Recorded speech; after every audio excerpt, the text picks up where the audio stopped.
Les embouteillages rendent la vie difficile aux 17 millions de personnes qui vivent dans la ville. S'il y a quelque chose qu'il faut reconnaître sincèrement, c'est que les embouteillages à Kinshasa peuvent tuer ta journée. C'est-à-dire que tu peux avoir un rendez-vous et en cours de chemin, ton heure de rendez-vous sonne et puis finalement, tu n'arrives pas à temps à ce rendez-vous. Tout ceci dû aux embouteillages infinis qu'il y a parfois sur les routes de Kinshasa. Donc ça veut dire que si tu ne regardes pas bien ton heure et que tu sors comme ça, sur un coup de tête, sans tenir en compte le fait qu'il y a beaucoup d'embouteillages, tu peux finalement manquer ton rendez-vous. Et donc, l'ayant compris, le gouvernement a décidé de mettre en place ces routes de contournement de la ville de Kinshasa. L'idée ici étant de réduire les embouteillages qu'il peut y avoir sur la ville. Si jamais tu dois aller à l'aéroport, par exemple, et que là, tu dois être bloqué par les embouteillages, ces routes, justement, ont vocation à comme réduire sensiblement les embouteillages qu'il y a sur la ville de Kinshasa. Et donc, on va partager ça ensemble dans cette vidéo. Dites-moi surtout ce que vous en pensez et j'aimerais le savoir. Here we go.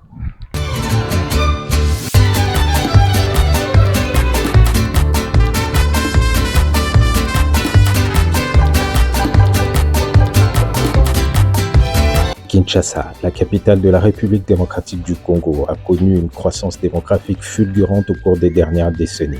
En l'espace de quelques dizaines d'années seulement, cette ville s'est muée d'une agglomération d'à peine 1 million d'habitants en 1970 en une mégalopole de plus de 17 millions d'âmes en 2024. Cette croissance exponentielle sans précédent en Afrique pose des défis majeurs, notamment en termes d'infrastructures et plus particulièrement du réseau routier. Malheureusement, le développement du réseau routier n'a pas suivi le rythme de cette croissance démographique. Les routes, initialement conçues pour une ville beaucoup moins peuplée, sont aujourd'hui saturées. Les embouteillages sont devenus une caractéristique quotidienne de la vie à Kinshasa, paralysant ainsi l'économie et dégradant la qualité de la vie des habitants.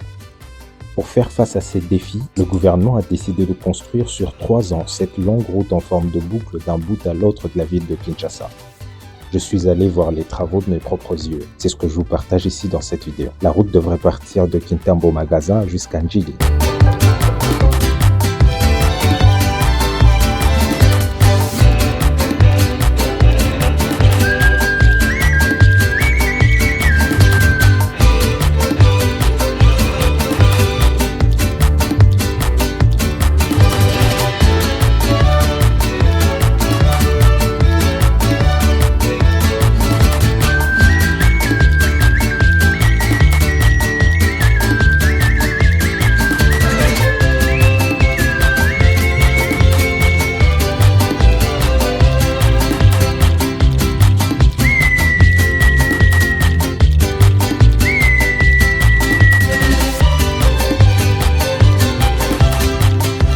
Ce projet, qui est motivé par le souci de désengorger les artères de la capitale et contribuer au développement des aspects touristiques de la ville, fait partie d'un vaste programme de construction d'une route périphérique qui formera une boucle tout autour de la ville de Kinshasa, de l'entrée de la route Lutendele, dite route des caravanes, en passant par Kimwenza Gare et Njili Brasserie pour ressortir sur le boulevard Lumumba, précisément à l'entrée de l'avenue Njoku, après un parcours de 63 km pour 2 rocades, celle sud-ouest et celle sud-est.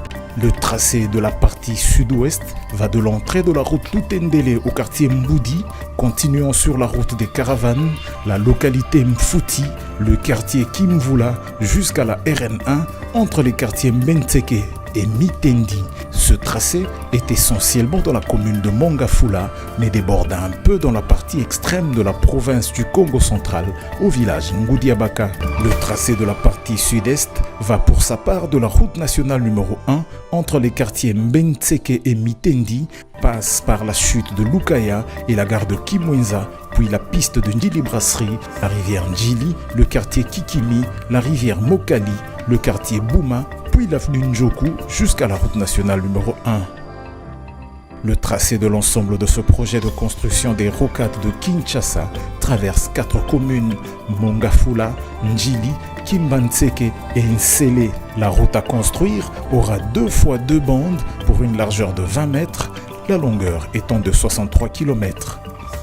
La route comportera des caniveaux et des bandes piétonnes de chaque côté.